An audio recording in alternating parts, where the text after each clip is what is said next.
There's a lot of misinformation circulating about how to interact with dogs. Some suggest you should extend your hand for a dog to sniff when meeting them for the first time. Others argue against comforting scared dogs, believing it reinforces their fear and worsens the situation. However, neither of these beliefs is accurate. Discover the truth behind these myths and other insightful perspectives on dogs in our video today. Before we dive in, here's a thought-provoking question. Should you pet a dog on the head? Many assume all dogs love having their head and ears scratched, but that's not always true. Particularly when meeting a dog for the first time, placing your hand directly over their head can be perceived as threatening, potentially leading to a bite. Instead, you should approach from the side and gently stroke their neck or under their chin. Once they become more comfortable with you, then you can explore where else they enjoy being petted.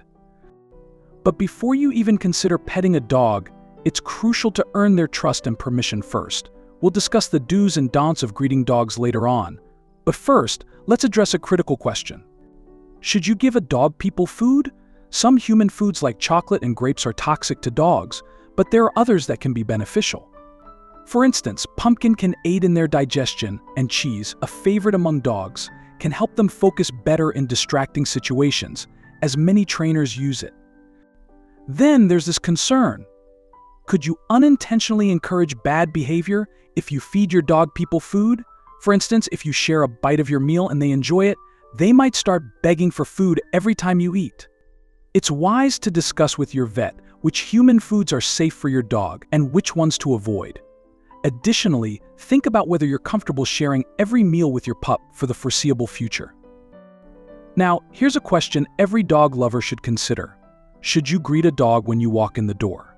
Let's think about this for a moment. We've all been in that situation where we walk into a friend's house, thrilled to see their dog, and end up getting them all worked up. But is that really what's best for the dog? And is it what your friend wants? It really depends on the circumstances. For example, if they're training a puppy to stay calm around visitors, getting the puppy hyped up could set back their training efforts. On the other hand, if they have an older dog who delights in being excited like a puppy again, your greeting might be the highlight of their day. Most people would appreciate it if you asked how they prefer you to interact with their dog before you start getting them all excited. This is especially important when encountering dogs in public that you're unfamiliar with. Many dog owners are really bothered by strangers petting their dog without permission. It's a big pet peeve. So I'm curious, what's your biggest frustration when it comes to your dog? Share your thoughts in the comments below.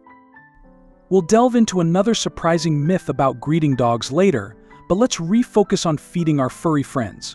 Should we stick with the traditional food bowl? While it's the go-to for many, let's consider if there might be a more exciting option. Food bowls are straightforward, but some argue they lack excitement. On the other hand, there's the puzzle toy method, which makes dogs work for their meal, adding challenge and enjoyment.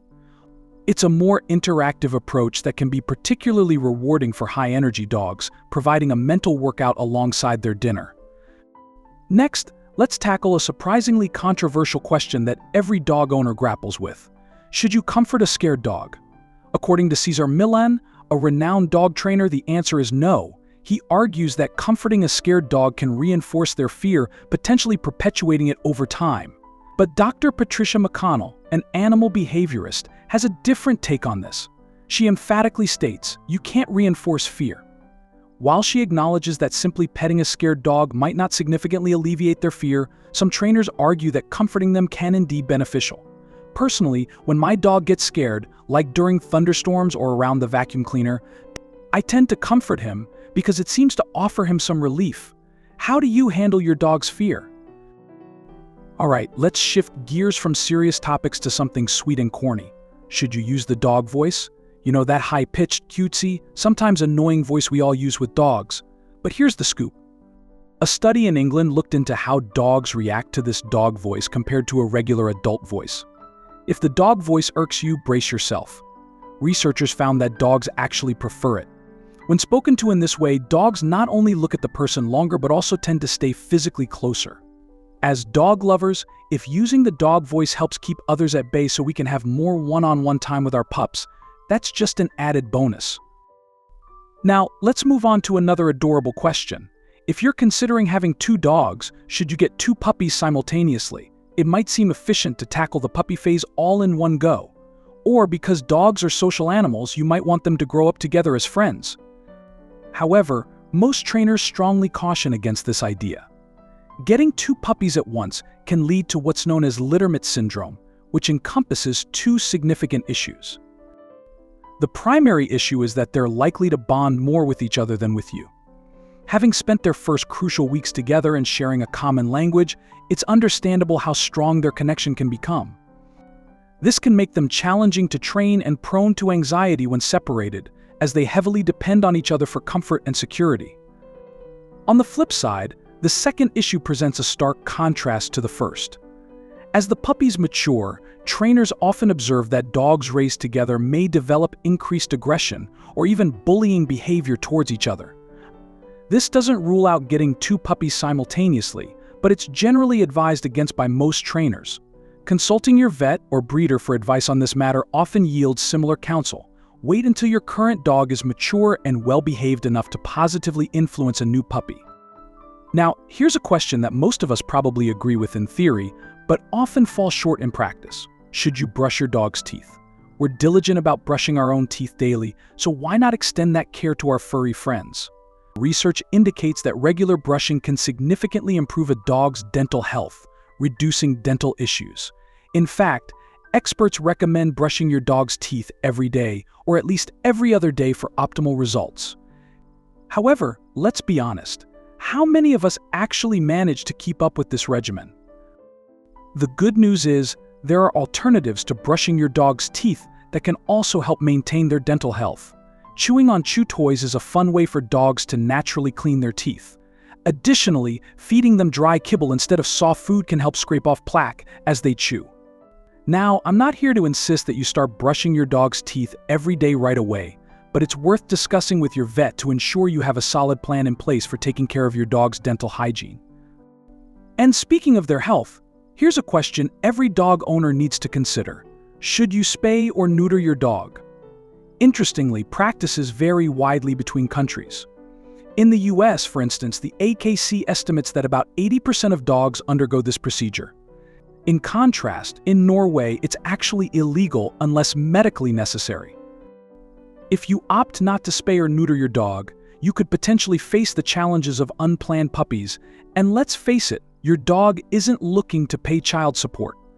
Moreover, managing interactions at places like dog parks or doggy daycare becomes trickier since you'll need to ensure there are no other intact dogs of the opposite sex around. It's a decision that requires careful consideration based on your circumstances and local regulations. On the flip side, if you do choose to spay or neuter your dog, some studies have suggested potential risks such as increased chances of joint problems, obesity, or other diseases. As awareness of these findings grows, it's possible that fewer people in America may opt for spaying or neutering their dogs in the future. Remember, your dog's age, breed, and gender can all influence the risks associated with spaying or neutering. It's crucial to conduct thorough research and consult your vet before making such an important decision for your furry companion. Now, here's a nuanced question that many dog owners grapple with. Should you intervene to curb natural but troublesome behaviors like chewing and digging? It's important to clarify what stop means in this context. If your dog is wrecking your shoes, it's understandable you'd want that to cease. However, chewing is innate to dogs and actually beneficial for their dental health, so completely halting it might not be ideal. Providing them with appropriate outlets to express these behaviors safely is often a better approach. When it comes to chewing, a simple solution might be ordering a variety of chew toys online. But with behaviors like digging, it gets a bit more complex. One effective strategy could involve creating a designated digging area, akin to a sandbox for kids. However, before setting up these solutions, it's crucial to understand why your dog engages in these behaviors. Are they feeling anxious, bored, or bursting with excess energy? Addressing the underlying cause can significantly reduce digging and chewing problems, especially if they start causing issues around the house. Speaking of behavioral issues, let's tackle a controversial question. Should you discipline a dog? It all hinges on how you define discipline. If your method involves using physical force or harsh verbal reprimands to scare or hurt your dog, then the answer is a resounding no. While this might temporarily stop the behavior you don't like, it can seriously damage your long-term relationship with your dog. Moreover, it doesn't address the underlying reasons behind the behavior. It merely suppresses it without bringing about real change. Instead, the approach should focus on guiding them towards making the right choices by reinforcing positive behavior and withdrawing rewards for undesirable behavior. For instance, rewarding good behavior could mean giving them a treat when they obey your command to sit. On the flip side, removing rewards could involve halting your walk if they pull on the leash, denying them the forward movement they seek. This method encourages them to learn through positive reinforcement and redirection, rather than through fear or punishment. And finally, here's one of the most misunderstood aspects of greeting dogs. Should you put your hand out for them to smell first? Many people do this instinctively, but it's actually not the best approach and could lead to an unwanted reaction. Instead of walking up and offering your hand right away, it's better to let the dog approach you on their own terms. If the dog seems hesitant or fearful, squatting down to their level and turning your body sideways can help to appear less intimidating. This way, you give them space to assess you and decide whether they want to engage. If they show signs of friendliness, they'll likely come closer for pets. Conversely, if they seem uneasy, they'll communicate this by keeping their distance rather than reacting defensively. It's about respecting their boundaries and letting them initiate the interaction comfortably. And that wraps up today's video. If you found the content helpful, don't forget to give it a thumbs up and subscribe to our channel for more updates. See you in the next one.